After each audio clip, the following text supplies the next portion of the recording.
నమస్కారం వార్తలకు స్వాగతం నేను శ్రీచంద్ర ముందుగా బులెటిన్ లో హెడ్లైన్స్ చూద్దాం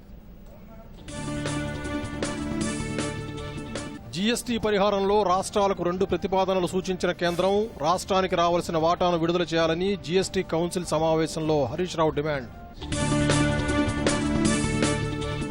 20,000 కోట్లతో యూపీ తమిళనాడులో డిఫెన్స్ కారిడార్ ఏర్పాటు చేయనున్నట్లు కేంద్రం ప్రకటన దేశ సామర్థ్యాన్ని పెంపొందించుకునేలా రక్షణ శాఖలో స్వావలంబన సాధించాలని ప్రధాని స్పష్టీకరణ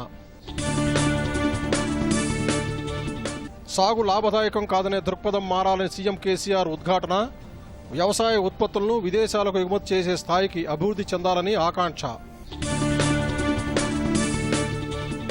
ఇంటర్ విద్యా సంవత్సరంపై రాష్ట్ర ప్రభుత్వం మార్గనిర్దేశకాలు జారీ టీవీ ఈ లెర్నింగ్ ద్వారా క్లాసులు సందేహాల నివృత్తికి వాట్సాప్ గ్రూపులు ఏర్పాటు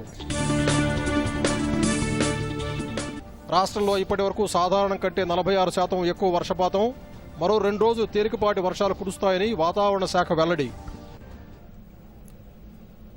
ఇక వివరాల్లోకి వెళ్తే జీఎస్టీ పరిహారం కింద కేంద్రం రాష్ట్రాలకు చెల్లించవలసిన 2,35,000 కోట్ల రూపాయల భర్తీకి సంబంధించి అవకాశం ఉన్న 2 ప్రతిపాదనలను కేంద్రం సూచించింది రిజర్వ్ బ్యాంక్ సంప్రదింపులతో ఈ అంశంపై ముందుకెళ్లాలని కేంద్ర ఆర్థిక మంత్రి నిర్మలా సీతారామన్ రాష్ట్రాలను కోరారు 41వ జీఎస్టీ కౌన్సిల్ సమావేశం నిర్మలా సీతారామన్ అధ్యక్షతన ఈ రోజు ఢిల్లీలో జరగ్గా రాష్ట్రాల ఆర్థిక మంత్రులు వీడియో కాన్ఫరెన్స్ ద్వారా సమావేశంలో పాల్గొన్నారు జీఎస్టీ పరిహారం బకాయిలను వెంటనే విడుదల చేయాలని రాష్ట్రాలు కేంద్రంపై ఒత్తిడి తీసుకువస్తున్న సమయంలో ఈ సమావేశం జరిగింది సమావేశంలో నిర్మలా సీతారామన్ మాట్లాడుతూ కోవిడ్ వల్ల కేంద్ర రెవెన్యూపై తీవ్ర ప్రభావం పడిందని అందువల్ల పరిహారం విడుదలలో జాప్యం జరిగిందని అన్నారు జీఎస్టీ పరిహారం చెల్లింపుపై రాష్ట్రాలకు 2 ప్రతిపాదనలు సూచించారు మొదటిది ఆర్బీఐ సంప్రదింపులతో రాష్ట్రాలు స్వయంగా నిధులను సమకూర్చుకోవడం రెండవది రాష్ట్రాలకు జీఎస్టీ పరిహారం కింద కేంద్రం 97,000 కోట్ల రూపాయలను సముచితమైన వడ్డీకి రుణాలుగా అందజేస్తుందని తెలిపారు 5 ఏళ్లలోగా రాష్ట్రాలు ఈ రుణాలను తిరిగి కేంద్రానికి చెల్లించాలని సూచించారు ఈ రెండింటిలో ఒకటిని రాష్ట్రాలు ఎంపిక చేసుకోవాలని నిర్మలా సీతారామన్ సూచించారు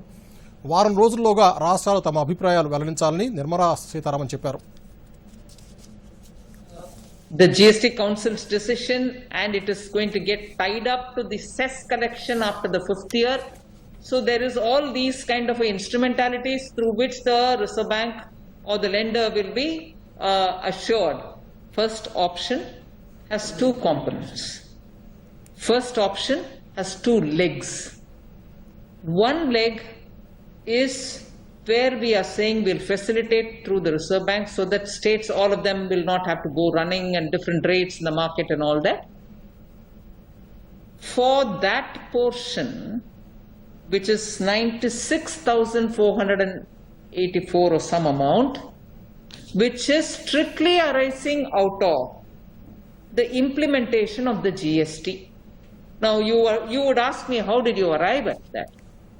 Because all of you all know the projected in revenue generation trajectory, and at 10% growth, the trajectory of what should have been collected. Now below that would be the actual collection, which probably is influenced by the COVID. And technically, and I'm not saying I'm in favor of this or that, I'm only describing it for your convenience. So that portion of the gap which arises in the compensation, essentially deriving from the calculation methodology which is already embedded in that, because the Act didn't foresee an act of God. It just kept saying protected revenue should be taken care of. And it also said approximately at 10% growth, what is the actual revenue? And therefore it made sure that it hardwired giving compensation. Whereas this year we are facing an extraordinary situation that even below the 10% approximate estimation, you're facing an act of God, which might even result in a contraction of the economy. GST పరిహారాన్ని కేంద్రమే చెల్లించాలని రాష్ట్ర ఆర్థిక మంత్రి Harish Rao demand చేశారు GST పరిహారం కింద రాష్ట్రానికి రావాల్సిన 5,420 కోట్ల రూపాయలు ఐజీఎస్టీ కింద 2,700 కోట్ల రూపాయలను వెంటనే విడుదల చేయాలని కేంద్ర ఆర్థిక మంత్రి నిర్మలా సీతారామన్ కోరారు జీఎస్టీ కౌన్సిల్ సమావేశంలో బీఆర్కే భవన్ నుంచి వీడియో కాన్ఫరెన్స్ ద్వారా పాల్గొన్న హరీష్ రావు మాట్లాడుతూ జీఎస్టీలో చేరటం వల్ల రాష్ట్రాలు 60 నుంచి 70% ఆదాయం కోల్పోయాయని చెప్పారు. అందువల్ల రాష్ట్రాలకు కేంద్రం జీఎస్టీ పరిహారం చెల్లించాల్సిందేనని హరీష్ రావు అన్నారు. జీఎస్టీ పరిహారంలో సెస్ తగ్గినప్పుడు రాష్ట్రాలు అప్పులు తీసుకోవాలని సూచించడం సమంజసం కాదన్నారు. కోవిడ్ నేపథ్యంలో రెవెన్యూ లోటు ఎన్ని రోజులు ఉంటుందో తెలియని పరిస్థితి నెలకొన్నందున కేంద్రం బాధ్యత తీసుకుని గతంలో హామీ ఇచ్చినట్లు 2 నెలలకోసారి జీఎస్టీ పరిహారం చెల్లించాలని హరీష్ రావు పునరుద్ఘాటించారు. ఇప్పటి వరకు 18,082 కోట్ల రూపాయలను జీఎస్టీ సెస్ రూపంలో కేంద్రానికి చెల్లిస్తే కేంద్రం నుంచి పరిహారం తీసుకున్నది కేవలం 3,223 కోట్ల రూపాయలని కేంద్ర ఆర్థిక మంత్రికి హరీష్ రావు వివరించారు. జేఈఈ నీట్ ప్రవేశ పరీక్షలు రాసేందుకు విద్యార్థులు సమాయత్తంగా ఉన్నారని కేంద్ర విద్యాశాఖ మంత్రి రమేష్ పోఖ్రియాల్ చెప్పారు. ఢిల్లీలో మీడియాతో మాట్లాడుతూ ఈ 2 పరీక్షల అడ్మిట్ కార్డులను వెబ్సైట్ నుంచి పెద్ద సంఖ్యలో విద్యార్థులు డౌన్లోడ్ చేసుకున్నారని తెలిపారు. కేవలం ఒక్క రోజులోనే నీట్ పరీక్షకు 10 లక్షల మందికి పైగా, జేఈఈ పరీక్షకు 7.5 లక్షల మందికి విద్యార్థులు అడ్మిట్ కార్డులు డౌన్లోడ్ చేసుకున్నారని చెప్పారు. దీన్ని బట్టి చూస్తే విద్యార్థులు ఎట్టి పరిస్థితుల్లోనైనా పరీక్షలు రాసేందుకు సిద్ధంగా ఉన్నట్లు స్పష్టమవుతోందని కేంద్ర మంత్రి తెలిపారు.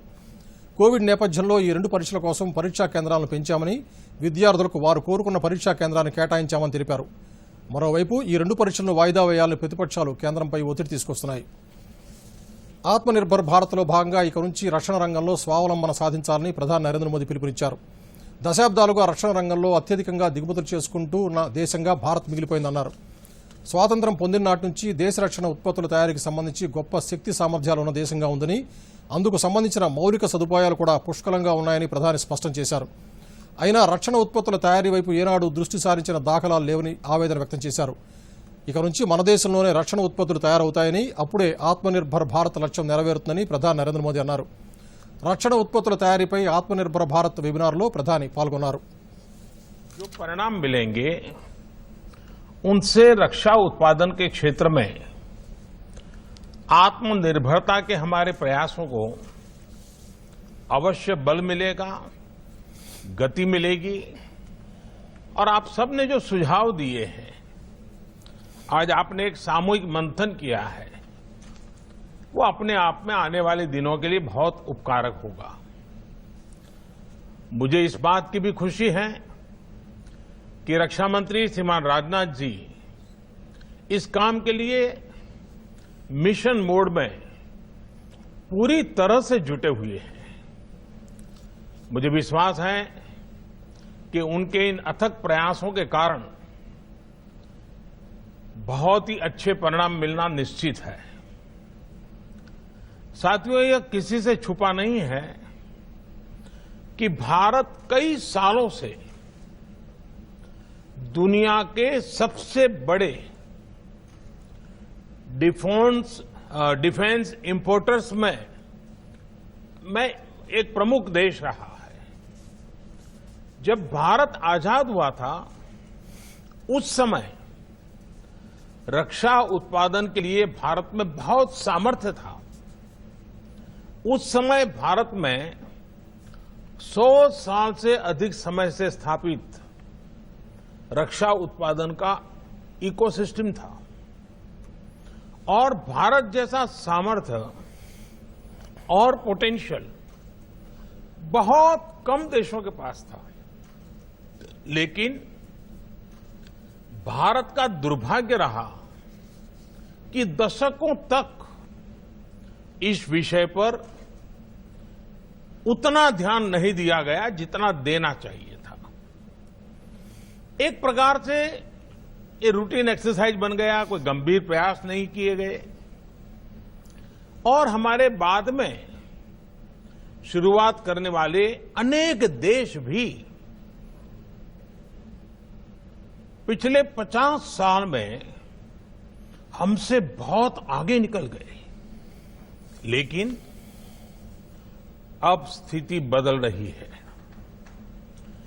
पिछले कुछ वर्षों में आपने अनुभव किया होगा कि हमारा प्रयास इस सेक्टर से जुड़ी सभी बेड़ियां तोड़ने का एक निरंतर प्रयास है। हमारा उद्देश्य है कि भारतीय में मैन्युफैक्चरिंग बढ़े, नई टेक्नोलॉजीज का भारत में ही विकास हो और प्राइवेट सेक्टर का इस विशेष क्षेत्र में अधिकतम विस्तार हो। ఆహార ధాన్యాల ఉత్పత్తిలో దేశం స్వయం సమృద్ధి సాధించాలని ముఖ్యమంత్రి కేసీఆర్ అన్నారు. భవిష్యత్తులో విదేశాలకు అవసరమయ్యే ఆహార పదార్థాలను అందించే స్థాయికి చేరాలని ఆకాంక్షించారు. భారతీయ జీవికలో దేశ ఆర్థిక వ్యవస్థలో వ్యవసాయ రంగం అత్యంత కీలకమైందని పేర్కొన్నారు. సాగు లాభదాయకమైంది కాదనే వ్యతిరేక ధోరణితో చూసే దృక్పథంలో మార్పు రావాలని కోరారు. నాబార్డు చైర్మన్ జీఆర్ చింతల ప్రగతి భవన్లో ముఖ్యమంత్రి కేసీఆర్ను కలిశారు. ఈ సందర్భంగా నాబార్డు బృందంతో సీఎం సమావేశమయ్యారు. వ్యవసాయ రంగం అభివృద్ధికి, గ్రామీణ ఆర్థిక వ్యవస్థ బలోపేతానికి తీసుకోవాల్సిన చర్యలపై సుదీర్ఘంగా చర్చించిన సీఎం వ్యవసాయ ఆధారిత పరిశ్రమలను ప్రోత్సహించడానికి ప్రభుత్వం, నాబార్డు లాంటి సంస్థలు ప్రత్యేక ప్రణాళికలు అమలు చేయాలని కోరారు. వ్యవసాయ రంగం ఓ తీరుతెన్ను లేకుండా సాగుతోందని, దేశాన్ని క్రాప్ కాలనీలుగా విభజించి పంటల మార్పిడి విధానం అవలంబించాలని చెప్పారు. వ్యవసాయ ఉత్పత్తులకు అనుగుణమైన మార్కెటింగ్ విధానం కూడా ఉండాలని సీఎం కేసీఆర్ అన్నారు. ఆత్మనిర్భర్ అభియాన్లో భాగంగా కేంద్రం ప్రతిపాదిస్తున్న వ్యవసాయ మౌలిక సదుపాయ నిధి కింద వడ్డీ లేని రుణాలు కల్పించాలని తెలంగాణ ప్రభుత్వం కేంద్రానికి విజ్ఞప్తి చేసింది. వడ్డీ లేని రుణాల వల్ల ఎక్కువ మంది వ్యవసాయ రంగంలో పెట్టుబడులు పెట్టడానికి ముందుకు వస్తారని రాష్ట్ర వ్యవసాయ మంత్రి ఎస్ నిరంజన్ రెడ్డి అభిప్రాయపడ్డారు. కేంద్ర వ్యవసాయ మంత్రి నరేంద్ర సింగ్ తోమర్ రాష్ట్రాల ముఖ్యమంత్రులు, వ్యవసాయ మంత్రులతో వీడియో కాన్ఫరెన్స్ నిర్వహించారు. ఈ సందర్భంగా నిరంజన్ రెడ్డి కేంద్రానికి పలు సూచనలు చేశారు. రాష్ట్రంలో పెద్ద ఎత్తున సాగు కార్యకలాపాలు జరుగుతున్నందున రాష్ట్రానికి ఇవ్వాల్సిన ఎరువులను, ముఖ్యంగా యూరియాను త్వరగా రాష్ట్రానికి పంపాలని కూడా నిరంజన్ రెడ్డి కేంద్రాన్ని కోరారు. ఈ సందర్భంగా కేంద్ర వ్యవసాయ శాఖ కార్యదర్శి సంజయ్ అగర్వాల్ దేశంలో వ్యవసాయ రంగంపై ఇచ్చిన పవర్ పాయింట్ ప్రజెంటేషన్లో తెలంగాణలో అమలవుతున్న రైతు బంధు సమితుల గురించి ప్రత్యేకంగా ప్రస్తావించారు. రైతు బంధు పథకం రైతులకు ఎంతో ఉపయోగకరంగా ఉందని, తెలంగాణ రాష్ట్రంలో ఇలాంటి కార్యక్రమాలు ఎన్నో విజయవంతంగా అమలు చేస్తున్నారని ప్రశంసించారు. या गांव तक बैंकों का पैसा पहुंचे, इसमें काफी कठिनाई महसूस होती थी, लेकिन प्रधानमंत्री नरेंद्र मोदी जी ने लगातार इस बात का प्रयत्न किया है कि बैंक्स का सहयोग भी ग्रामीण क्षेत्र को मिले. రాష్ట్ర ప్రభుత్వం అనుసరిస్తున్న టీఎస్ ఐపాస్ విధానాన్ని కేంద్ర పరిశ్రమల శాఖ మంత్రి పీయూష్ గోయల్ ప్రశంసించారు. టీఎస్ ఐపాస్ విధానానికి సంబంధించిన పూర్తి సమాచారం అందిస్తే దానిపై అధ్యయనం చేస్తామని పీయూష్ గోయల్ అన్నారు. రాష్ట్రాల పరిశ్రమల శాఖ మంత్రులతో ఒక జిల్లా ఒక ఉత్పత్తి అనే కార్యక్రమంపై నిర్వహించిన సమావేశంలో పీయూష్ గోయల్ పాల్గొన్నారు. ఇదిలా ఉంటే ఒక జిల్లా ఒక ఉత్పత్తి కార్యక్రమంలో పాల్గొన్న రాష్ట్ర పరిశ్రమలు, ఐటీ శాఖ మంత్రి కేటీఆర్ దేశం నిజమైన ఆత్మనిర్భర్ భారత్ కావాలంటే భారీ పారిశ్రామిక మౌలిక వస్తువుల కల్పనే మార్గమని అభిప్రాయపడ్డారు. ఈ దిశగా రాష్ట్ర ప్రభుత్వం చేపడుతున్న భారీ పారిశ్రామిక పార్కులకు కేంద్ర ప్రభుత్వం సాయం అందించాలని కేటీఆర్ కోరారు. రాష్ట్ర ప్రభుత్వం భారీ స్థాయిలో ఏర్పాటు చేస్తున్న Hyderabad pharma city, Kakatiya mega textile park, Hyderabad medical devices పార్కులకు కేంద్రం తోడ్పాటునివ్వాలని కేటీఆర్ కోరారు. ఇంటర్ విద్యా సంవత్సరంపై రాష్ట్ర ప్రభుత్వం కొత్త మార్గదర్శకాలు జారీ చేసింది. కొత్త మార్గదర్శకాల మేరకు సెప్టెంబర్ 1 నుంచి ఆన్లైన్ ద్వారా క్లాసులు నిర్వహించనున్నట్లు రాష్ట్ర విద్యాశాఖ వెల్లడించింది. ఇప్పటికే లెక్చరర్లకు ఆన్లైన్ క్లాసులపై శిక్షణ ఇచ్చామని ఇంటర్ బోర్డు కార్యదర్శి కార్యాలయం తెలిపింది. డిజిటల్, టీవీ, టీశాట్, ఈ లెర్నింగ్ ద్వారా క్లాసులు జరుగుతాయి. తరగతులు ప్రతిరోజు ఉదయం 8 గంటల నుంచి 10:30 గంటల వరకు, సాయంత్రం 3 గంటల నుంచి 6 గంటల వరకు నిర్వహిస్తారు. కాగా ఆన్లైన్ విద్యా విధానం, తరగతుల నిర్వహణ, ప్రైవేటు పాఠశాలల్లో ఫీజులకు సంబంధించి హైకోర్టులో విచారణ జరిగింది. ఈ ఏడాది విద్యా సంవత్సరానికి గాను ఆన్లైన్ తరగతులపై విధి విధానాలు ఖరారు చేసినట్లు హైకోర్టుకు ప్రభుత్వం వివరించింది. టీశాట్, దూరదర్శన్ ద్వారా డిజిటల్ తరగతులు నిర్వహించనున్నట్టు తెలిపింది. అయితే ఒకే కుటుంబంలో 3 పిల్లలు ఉంటే టీవీ పాఠాలు ఎలా వింటారని హైకోర్టు ప్రశ్నించింది. టీవీ పాఠాల్లో విద్యార్థులకు అనుమానాలు వస్తే ఎలా నివృత్తి చేసుకుంటారని ప్రశ్నిస్తూ తదుపరి విచారణను సెప్టెంబర్ 18కి వాయిదా వేసింది. మరోవైపు లాక్డౌన్ సమయంలో పింఛన్లపై 25% కోత విధించడాన్ని సవాల్ చేస్తూ దాఖలైన పిటిషన్పై ప్రభుత్వం ఈ రోజు హైకోర్టులో కౌంటర్ అఫిడవిట్ దాఖలు చేసింది. ఈ పిటిషన్పై విచారణను న్యాయస్థానం సెప్టెంబర్ 8కి వాయిదా వేసింది. దేశంలో కోవిడ్ రికవరీ రేటు మరింత మెరుగై 76.24% చేరుకుంది. యాక్టివ్ కేసుల కన్నా వైరస్ నుండి రికవరీ అయిన వారి సంఖ్య 3.5 రెట్లు పెరిగింది. గత నెలలో 100% కంటే ఎక్కువ రికవరీ రేటు ఉన్నట్లు కేంద్ర వైద్య ఆరోగ్య శాఖ తెలియజేసింది. కేంద్ర, రాష్ట్ర ప్రభుత్వాలు సకాలంలో తీసుకున్న సమర్థవంతమైన చర్యల వల్ల 25 లక్షల మందికి పైగా వైరస్ నుంచి కోలుకున్నారు.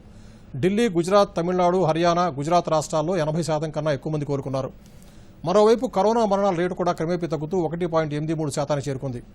తెలంగాణ సహా పలు రాష్ట్రాల్లో మరణాల రేటు 1% కన్నా తక్కువ ఉన్నట్లు కేంద్రం వెల్లడించింది. ఇదిలా ఉండగా దేశవ్యాప్తంగా కొత్తగా 7,000 మంది పైగా కరోనా బారిన పడ్డారు. దీంతో మొత్తం కేసుల సంఖ్య 33 లక్షలు దాటింది. రాష్ట్రంలో కొత్తగా 2,795 పాజిటివ్ కేసులు నమోదయ్యాయి. వీటిలో అత్యధికంగా జీహెచ్ఎంసీ పరిధిలో 449 కేసులు బయటపడ్డాయి. వైరస్ నుంచి ఇప్పటివరకు 86,095 మంది కోలుకున్నట్లు రాష్ట్ర వైద్య ఆరోగ్య శాఖ ప్రకటించింది. సంప్రదాయ విజ్ఞానాన్ని శాస్త్ర సాంకేతిక పరిజ్ఞానంతో అనుసంధానం చేసి వ్యవసాయ రంగాన్ని బలోపేతం చేయాలని గవర్నర్ డాక్టర్ తమిళిసై సౌందరరాజన్ కోరారు. సుస్థిర పద్ధతుల ద్వారా ఆహార భద్రత సాధించాలన్నారు. ఆన్లైన్ ద్వారా జరిగిన ప్రొఫెసర్ జయశంకర్ వ్యవసాయ విశ్వవిద్యాలయం 4వ స్నాతకోత్సవంలో ఛాన్సలర్ హోదాలో ప్రసంగించారు. ఈ సందర్భంగా మాట్లాడుతూ పట్టాలు పొందుతున్న విద్యార్థులు, పరిశోధకులు, వ్యవసాయ శాస్త్రవేత్తలు ఇంటర్ డిసిప్లినరీ పరిశోధనలతో వ్యవసాయ రంగ సుస్థిరతకు పాటుపడాలని పిలుపునిచ్చారు. ఈ సందర్భంగా గవర్నర్, నాబార్డు చైర్మన్ గోవిందరాజులు చింతలకు గౌరవ డాక్టరేట్ ప్రదానం చేశారు. 30 మంది పరిశోధకులకు పీహెచ్డీ పట్టాలు, 22 మందికి బంగారు పతకాలు అందజేశారు. ఆత్మనిర్భర్ భారత్లో భాగంగా కేంద్రం ప్రకటించిన 20 లక్షల కోట్ల రూపాయల ప్యాకేజీ పారిశ్రామిక రంగానికి ఊతమిస్తోంది.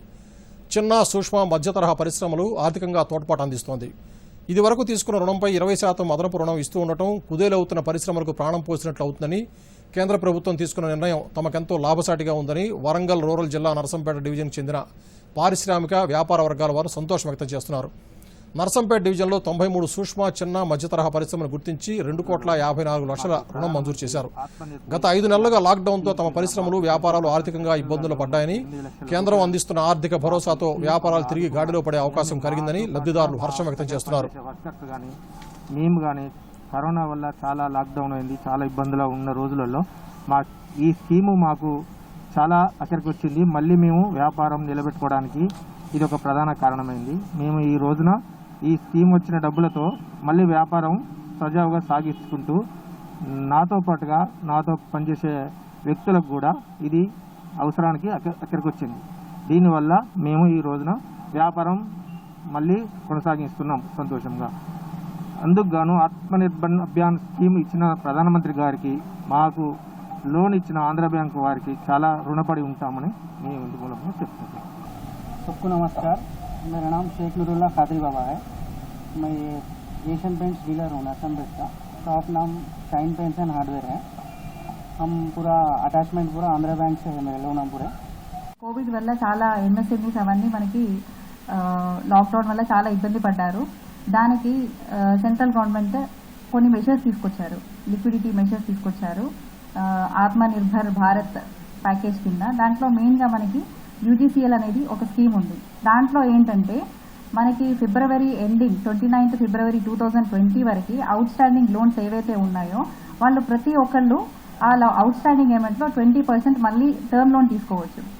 దానికి రీపేమెంట్ వచ్చేసి ఒక 48 months ఉంటుంది. అంటే ఒక వన్ ఇయర్ దాకా మొరటోరియం ఉంటుంది. ఒక 36 monthsలో రీపేమెంట్ చేయడం అనేది ఉంటుంది. యూజీసీఎల్ స్కీమ్ కింద ఆల్మోస్ట్ 93 బారోవర్ అకౌంట్స్కి 2,59,00,000 ఇవ్వడం జరిగింది.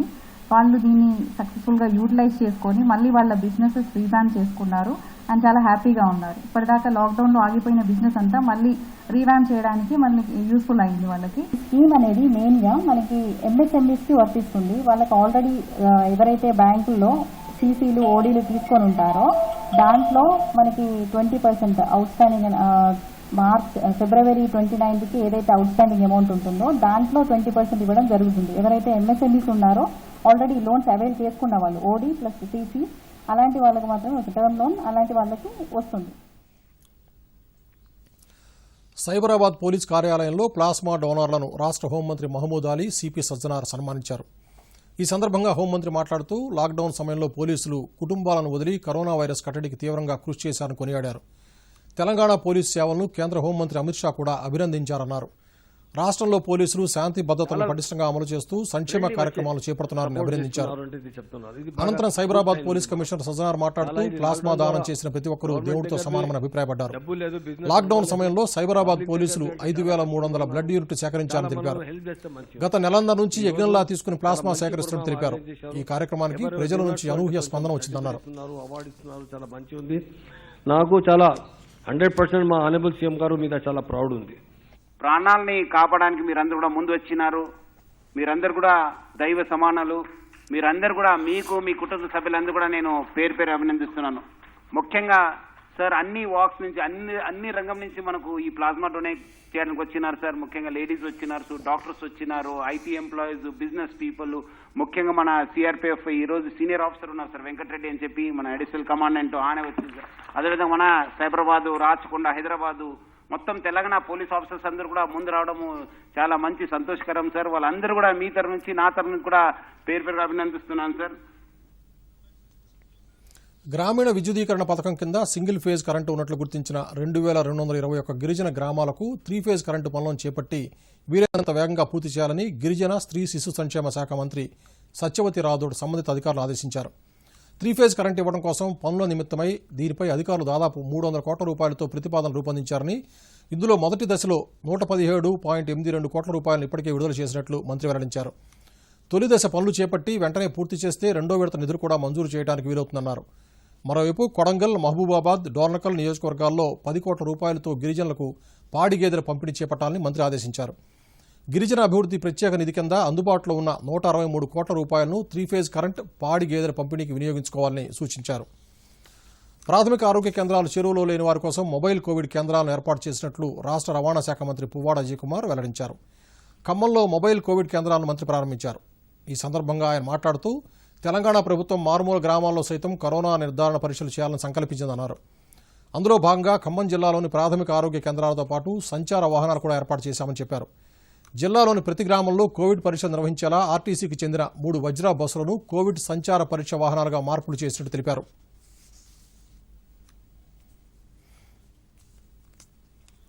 వికారాబాద్ జిల్లాలోని జలాశయాల్లో 1,11,00,000 చేపపిల్లలు వదిలే కార్యక్రమం కొనసాగుతోందని పశుసంవర్ధక శాఖ మంత్రి తలసాని శ్రీనివాస్ యాదవ్ అన్నారు. విద్యాశాఖ మంత్రి సబితా ఇందారెడ్డితో కలిసి గొట్టిముక్కల గ్రామంలోని సర్పనపల్లి ప్రాజెక్టులో చేపపిల్లలు వదిలారు. ఈ సందర్భంగా మంత్రి తలసాని మాట్లాడుతూ మత్స్యకారుల అభ్యున్నతికి ప్రభుత్వం కృషి చేస్తోందన్నారు.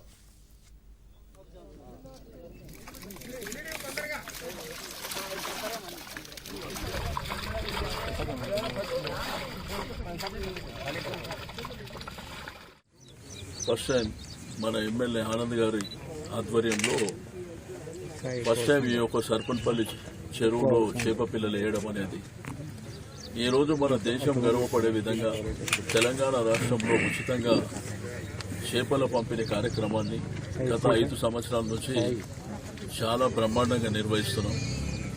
గ్రామీణ ఆర్థిక వ్యవస్థ బలోపేతం కావాలి, కులవృత్తుల మీద ఆధారపడ్డటువంటి జీవితాల్లో వెలుగు నింపాలనేటువంటి ఉద్దేశంతో గౌరవ మన ముఖ్యమంత్రి గారు మరి ఫ్రీగా చేప పిల్లల సీడ్ సప్లై కార్యక్రమం గడిచిన 5 సంవత్సరాల నుంచి బ్రహ్మాండంగా జరుగుతుంది.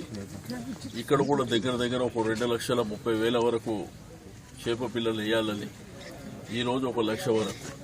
అయితే సొసైటీ మెంబర్స్కి అందరికీ నేను రిక్వెస్ట్ చేస్తున్నా, ఈ చేపలు కౌంటింగ్ అయ్యే వరకు మీరు ఇక్కడే ఉండి జాగ్రత్తగా కౌంట్ చేసుకోవాలి. రెండోది చేప రాష్ట్రంలో కురుస్తున్న వర్షాల వల్ల పలు చోట్ల పంటలు దెబ్బతిన్నాయి. నిర్మల్ జిల్లా ముథూల్ నియోజకవర్గంలో 1,17,000 ఎకరాల్లో రైతులు పత్తి పంట సాగు చేశారు. గత వారం రోజులుగా కురిసిన వర్షాలతో పంట భూముల్లోకి నీరు చేరి పత్తి వేర్లకు తెగుళ్లు సోకాయి. పత్తి చేళ్లను సందర్శించిన జిల్లా వ్యవసాయ అధికారులు తెగుళ్ల నివారణకు పలు సూచనలు చేశారు.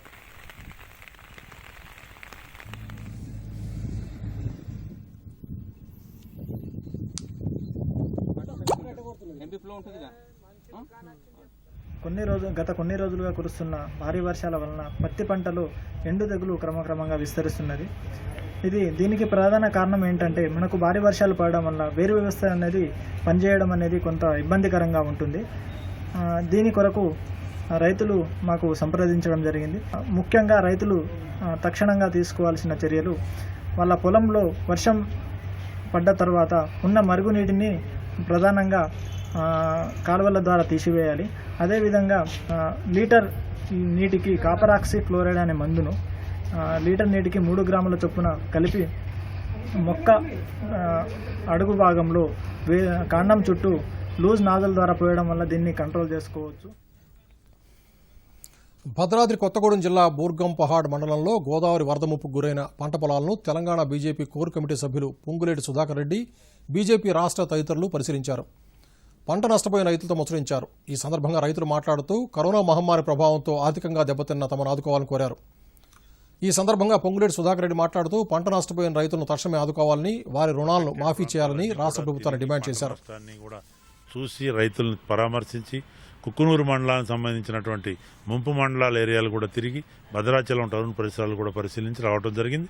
చాలా హృదయ విదారక సీన్లు చూసినాం. 60 ఫీట్ల పైన గోదావరి వరద వచ్చిన నేపథ్యంలో మరి చాలా వేల ఎకరాలు మునిగిపోయి చాలా ఇబ్బందుల్లో ప్రజలు ఉన్నటువంటి నేపథ్యంలో, రైతులు ఉన్న నేపథ్యంలో ఈ ప్రాంతంలో రుణమాఫీ ఇమీడియట్గా అన్ని వేవ్ చేయాలా రుణాలు. కొత్త రుణాలు, వడ్డీ లేని రుణాలు ఇవ్వాలా, ₹1,00,000 రుణాలు మాఫీ చేయాలా. అదేవిధంగా డ్యామేజ్ అయిన హౌజుని, రోడ్లను పునరుద్ధరించే కార్యక్రమం వెంటనే చేపట్టాలా. అదేవిధంగా ఇక్కడ కోవిడ్తో పాటు అంటువ్యాధులు ప్రబలకుండా అనేక రకాలుగా హెల్త్ రిలేటెడ్, ఆరోగ్య రిలేటెడ్ చర్యలు కూడా తీసుకోవాల్సిందిగా ఈ సందర్భంగా డిమాండ్ చేస్తూ, ముఖ్యంగా ఈ ప్రాంతంలో మరి దక్షిణ అయోధ్య లాంటి భద్రాచలాన్ని మరి ఇట్లా నెగ్లెక్ట్ చేయటం చాలా అన్యాయం. కేసీఆర్ గారు 100 కోట్లు బడ్జెట్ పెట్టి ₹1 ఖర్చు పెట్టలేదు. కేంద్రం దృష్టికి కూడా ఇక్కడ సమస్యలను తీసుకుపోయాం. తప్పనిసరిగా ఇది దక్షిణ అయోధ్య చాలా ఇంపార్టెంట్, ప్రాముఖ్యత ఉంది కాబట్టి మరి ఈ ప్రాంతం, ముఖ్యంగా ఈ పట్టణం అభివృద్ధి చెందే చర్యలు, పోలవరం బ్యాక్ వాటర్తో ఉన్న ప్రమాదం పొంచి ఉన్న నేపథ్యం. కరోనాను కట్టడి చేయడంలో రాష్ట్ర ప్రభుత్వం విఫలమైందని సీఎల్పీ నేత భట్టి విక్రమార్క ఆరోపించారు. ప్రభుత్వ అసమర్థ విధానాల వల్లే రాష్ట్రాన్ని కోవిడ్ మహమ్మారి పట్టి పీడిస్తోందన్నారు. రాబోయే ప్రమాదాన్ని 3 నెలల ముందుగానే కాంగ్రెస్ హెచ్చరించినా పట్టించుకోలేదని విమర్శించారు. కరోనా చికిత్సను ఆరోగ్యశ్రీలో చేర్చాలని, ప్రతి పేదవాడికి ఉచితంగా కరోనా ట్రీట్మెంట్ చేయాలని భట్టి విక్రమార్క డిమాండ్ చేశారు.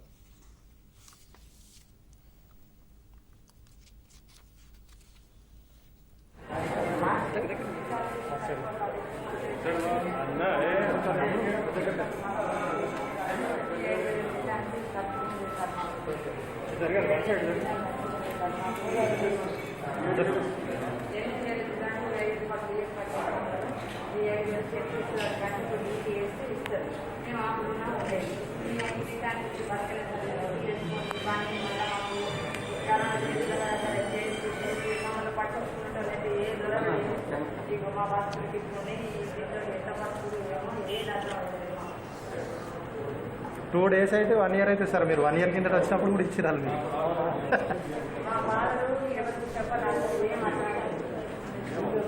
ఏం గుర్తుపెట్టుకున్నావు, ఎవరు చెప్తుంటే ఇంకా. వాయువ్య బంగాళాఖాతంలో తీవ్ర అల్పపీడనం కొనసాగుతోంది. దీనికి అనుబంధంగా 7.6 కిలోమీటర్ల ఎత్తు వరకు ఉపరితల ఆవర్తనం కొనసాగుతోంది. దీని ప్రభావంతో రాష్ట్ర వ్యాప్తంగా రాగల 48 గంటల పాటు తేలిక నుంచి ఓ మోస్తరు వర్షాలు కురిసే అవకాశాలు ఉన్నట్లు హైదరాబాద్ వాతావరణ శాఖ వెల్లడించింది. రేపు తేలికపాటి నుంచి ఒక మోస్తరు వర్షాలు చాలా చోట్ల కురిసే అవకాశం ఉంది. వరంగల్ గ్రామీణ జిల్లాల్లో 1-2 చోట్ల భారీ వర్షాలు కురిసే అవకాశం ఉంది. ఎల్లుండి తేలికపాటి నుంచి ఒక మోస్తరు వర్షాలు కొన్ని చోట్ల కురిసే అవకాశం ఉంది. మరోవైపు అల్పపీడన ప్రభావం రాష్ట్రంలోని పలు ప్రాంతాల్లో ఉరుములు, మెరుపులతో పాటు తేలికపాటి నుంచి ఒక మోస్తరు వర్షాలు కురిశాయి. ఇదిలా ఉండగా ఈ వర్షాకాలంలో ఇప్పటివరకు రాష్ట్రంలో 46% అధిక వర్షపాతం నమోదైంది. 14 జిల్లాల్లో అత్యధికంగా వర్షపాతం నమోదైంది. వనపర్తి జిల్లాలో సాధారణం కంటే 134% అధిక వర్షపాతం, జోగులాంబ గద్వాల జిల్లాలో సాధారణం కంటే 125% అధికంగా వర్షం కురిసింది. రామగుండం ఎరువుల కర్మాగారంపై కేంద్ర హోంశాఖ సహాయ మంత్రి కిషన్ రెడ్డి సంస్థ అధికారులతో వీడియో కాన్ఫరెన్స్ నిర్వహించారు. ఈ సమావేశంలో ప్రాజెక్టు నిర్మాణ పనులు, రైతులకు యూరియా సరఫరా తదితర అంశాలను కేంద్ర మంత్రి సమీక్షించారు. కర్మాగారంలో ఉత్పత్తి అయ్యే యూరియాను రాష్ట్ర అవసరాలకు సరిపడా కేటాయింపులు చేయాలని అధికారులను కోరారు. ప్రస్తుత కోటా ప్రకారం రామగుండం కర్మాగారం ద్వారా సుమారు 50% ఎరువులు మాత్రమే తెలంగాణ కేటాయించి మిగతా ఎరువులను ఇతర రాష్ట్రాలకు సరఫరా చేస్తున్నారని కిషన్ రెడ్డి తెలిపారు. దీనివల్ల రాష్ట్రం తమ అవసరాలకు ఇతర రాష్ట్రాల నుంచి కొనుగోలు చేయవలసి వస్తోందన్నారు. ఈ ఏడాది నవంబర్లో ఉత్పత్తి ప్రారంభించనున్న రామగుండం ప్లాంటులో స్థానికులకు కూడా ఉపాధి కల్పించాలని, కర్మాగారంలో ఎటువంటి ప్రమాదాలు జరగకుండా ఉన్నత భద్రతా ప్రమాణాలు పాటించాలని ఆయన అధికారులను కోరారు. వచ్చే నెలాఖరున తాను ప్లాంట్ను సందర్శిస్తానని కిషన్ రెడ్డి చెప్పారు. ఈ సమావేశంలో Karimnagar MP Bandi Sanjay Kumar, Ramagundam fertilizers chemicals limited కార్యనిర్వాహక సంచాలకులు రాజన్ థాపర్ తదితరులు పాల్గొన్నారు.